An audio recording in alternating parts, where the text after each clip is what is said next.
Olá a todos. Bom, vamos dar continuidade então às observações que nós estamos fazendo a respeito de alguns filósofos. Eu tinha prometido que ia... Prometido não, mas eu tinha dito que ia falar a respeito de Pitágoras. No entanto, a gente vai ter que falar primeiro aqui do Anaxímenes. Por quê? Porque o Anaxímenes, ele veio antes do Pitágoras. E como eu quero fechar essa perspectiva dos pré-socráticos, conforme aquilo que Empédocles teria determinado como os 4 elementos que se interagem, o Anaxímenes é aquele que vai dizer que o elemento principal, ou seja, arquê, seria o ar. Então acredito que seja bacana nós falarmos dele aqui nesse vídeo. E eu queria mesmo falar sobre o Pitágoras, que a soma, né, dos catetos é igual ao quadrado da hipotenusa. Mas vamos deixar para o próximo vídeo, para outros vídeos à frente. Na verdade, um detalhe importante, eu vou precisar fazer também um vídeo introdutório para falar um pouco a respeito de Hesíodo e Homero, porque eu acho assim que são os poetas que influenciaram e muito esses filósofos posteriores. Então, e também falar da religião antiga, da religião mística, que a gente vai mencionar, como o próprio pitagorismo. Tudo isso eu vou também trabalhar aí num vídeo introdutório, para que ele cronologicamente fique antes do vídeo do Tales, tá ok? Então hoje a gente vai falar sobre Anaxímenes, que segundo as minhas pesquisas, ele teria nascido aproximadamente em 585 e vivido até, também não é uma data exata, mas aproximadamente 528 a.C. Bom, inicialmente o Anaxímenes ele é considerado o terceiro dos grandes filósofos de Mileto, que tem aí essa conotação de monista materialista. Ou por que monista materialista? Como eu tinha dito antes nos outros vídeos, ele é monista porque ele acredita que todas as coisas advêm de uma só. E ele é materialista porque ele acredita que esta coisa é uma substância e que já vem da premissa dos antigos, né, como sendo um dos 4 elementos: água, ar, fogo ou terra. No caso de Anaximandro e de Pitágoras, a gente tem uma exceção, ok? Porque Anaximandro acredita no áperon e Pitágoras acreditaria que esse princípio não seria substância, mas sim seria forma. Por isso que ele traz essa perspectiva para um outro caminho, para um outro ponto, que são os números. Uma abstração, de certa forma, o que vai influenciar posteriormente muito a Platão. E por isso que é essencial falar do Pitágoras posteriormente também. E aí a gente vai falar de outros filósofos, como o próprio Heráclito, que determinava que o fogo seria o princípio de tudo, uma perspectiva muito particular também. Bom, mas hoje, falando aqui de Anaxímenes, ele então determina que o ar é o princípio de tudo. Ele foi um pupilo de Anaximandro, embora tenha discordado aí do seu professor e do professor de Anaximandro, que foi Tales de Mileto, porque essa perspectiva de que a água fosse o princípio de tudo, para Anaxímenes, não condiz com a realidade observada, tá?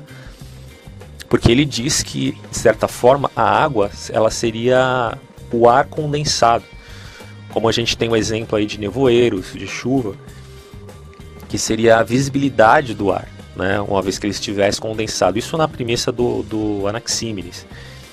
E ele também diz que a respeito dos outros elementos, como o fogo, que seria, de certa forma, o ar rarefeito.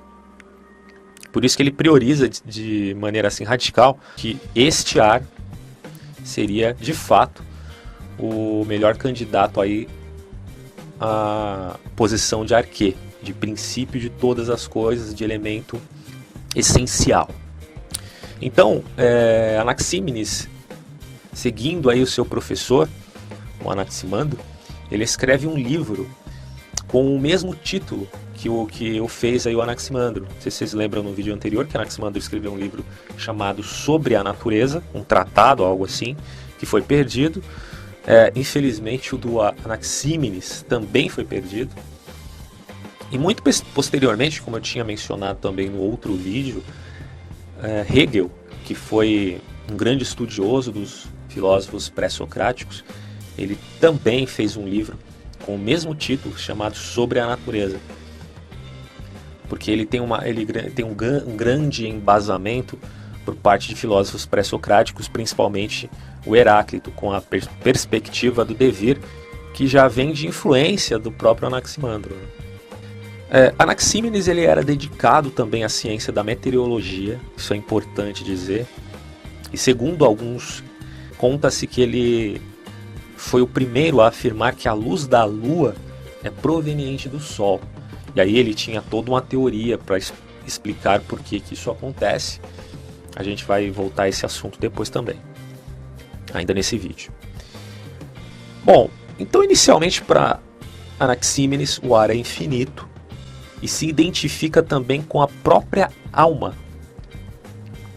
Ele, de certa forma, traz à tona aquela concepção de que o corpo é animado, ok? Em todos os seres vivos, e esse ânimo advém justamente do sopro, do ar, do vento.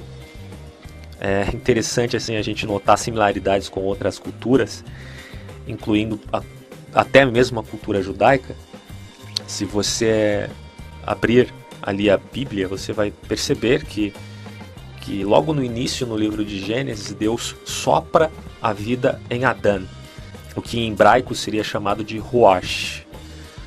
Inclusive tem o Ruach HaKodesh, que é o Espírito de Deus, e esse Ruach, que é o sopro divino no homem, para que ele passe a se tornar uma alma vivente, como era do primeiro Adão.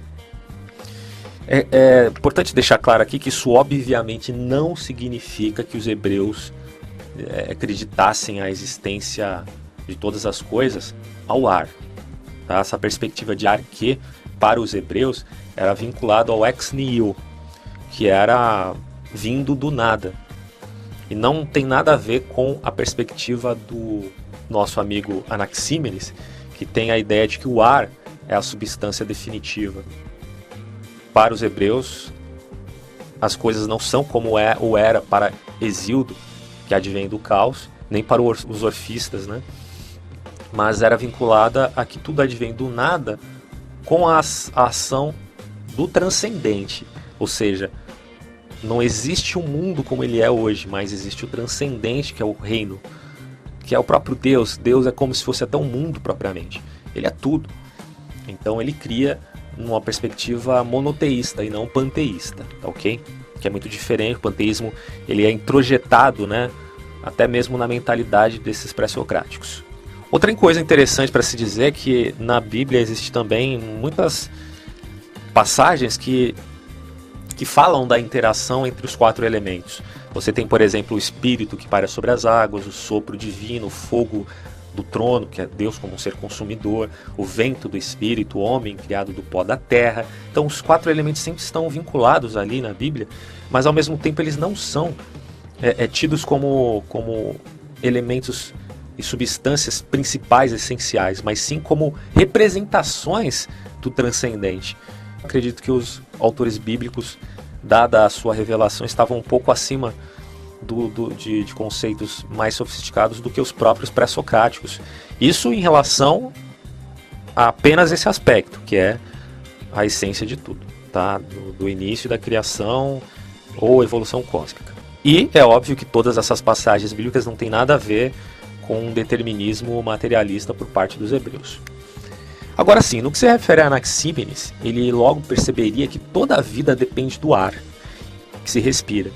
Nessa preposição, o ar como elemento primordial, ele poderia se materializar em qualquer outra coisa, ou de certa forma em variados graus de solidez. E é engraçado porque para ele o ar era realmente uma coisa divina. O ar para Anaxímenes era visto até mesmo como sendo uma entidade, um deus, né? Na perspectiva panteísta, tá? A gente pode até perguntar, né, mas poxa, Anaximenes não pensou nos peixes, porque afinal de contas os peixes não precisam de ar, eles precisam de oxigênio. Agora, é importante a gente dizer o seguinte, é provável que o Anaximenes, ele sempre vinculasse as coisas, como a própria água, como subproduto do ar. Então, poxa, a água é o ecossistema dos peixes. E identificando a qualidade orgânica desses animais, ela também se vincula ao habitat específico deles. Então isso não seria um problema dentro das preposições ou das prerrogativas desse filósofo, tá ok? Segundo Anaxímenes, o ar ele arrefece, ou seja, ele diminui de intensidade, e através dessa diminuição de intensidade ele formaria terra e posteriormente pedra, rocha, até matéria orgânica. Isso não se limita também à própria matéria, mas também entra em questões até transcendentes, divinas, como a alma ou entidades. Bom, Anaxímenes ele acreditava que a Terra era como um disco plano. Essa Terra ela exalaria a pneuma, que como a gente não tem o ruach no hebraico, que é o sopro, o espírito, a pneuma no grego é equivalente ao ruach hebraico. Seria de certa forma a respiração, o sopro, enfim, dá a entender a propriedade da alma. E essa pneuma ela se transforma, conforme ela é exalada pela Terra, ela se transforma em fogo e ela forma então posteriormente as estrelas no céu.